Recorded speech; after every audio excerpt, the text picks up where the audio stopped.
Quelques infos pratiques à savoir avant d'accoucher. Tout d'abord, je t'invite à préparer ta valise de grossesse aux alentours de la 35e semaine de grossesse. N'hésite pas à appeler ou bien consulter le site de la maternité là où tu vas accoucher pour savoir ce qu'ils fournissent déjà. Ça t'évite d'apporter des choses en doublon. Une bonne astuce aussi, c'est de faire une checklist et de vérifier les tailles de vêtements pour bébé. Si ton bébé naît prématurément, tu vas peut-être plutôt opter pour des vêtements aux alentours de 1 mois.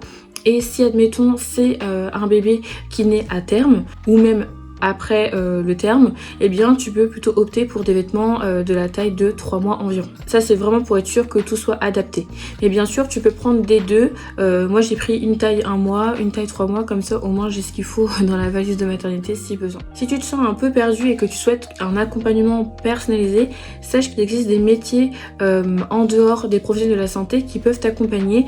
T'as les doulas, t'as les accompagnantes périnatales. Elles pourront déjà te guider dans les préparatifs et te soutenir bien sûr dans cette période qui est vraiment unique. D'ailleurs pour ma part, moi je suis formée accompagnante postnatale, donc j'accompagne les parents dès la naissance de bébé, mais si jamais tu as besoin et que tu as des questions sur la préparation de la valise de maternité, n'hésite pas à prendre rendez-vous, c'est 1 heure par visioconférence, c'est gratuit et le lien est disponible dans ma bio. En hiver comme en été, bébé aura aussi besoin de vêtements bien chauds, surtout pendant les premiers jours parce qu'il ne régule pas encore sa température. Les premières selles de bébé sont appelées le méconium parce qu'elles sont noires et collantes et il arrive que parfois il y ait des débordements. Justement, tu peux prévoir plusieurs vêtements de rechange étant donné que le colostrum, donc c'est le premier lait que tu vas sortir de ton sein, et également le méconium qui tâche, donc comme ça te permet d'avoir plusieurs vêtements sous la main s'il y a besoin de changer de vêtements. Après ton accouchement, ton corps va expulser aussi pas mal de sang, donc n'hésite pas à prévoir des vêtements de rechange pour toi aussi afin que tu sois la plus confortable possible.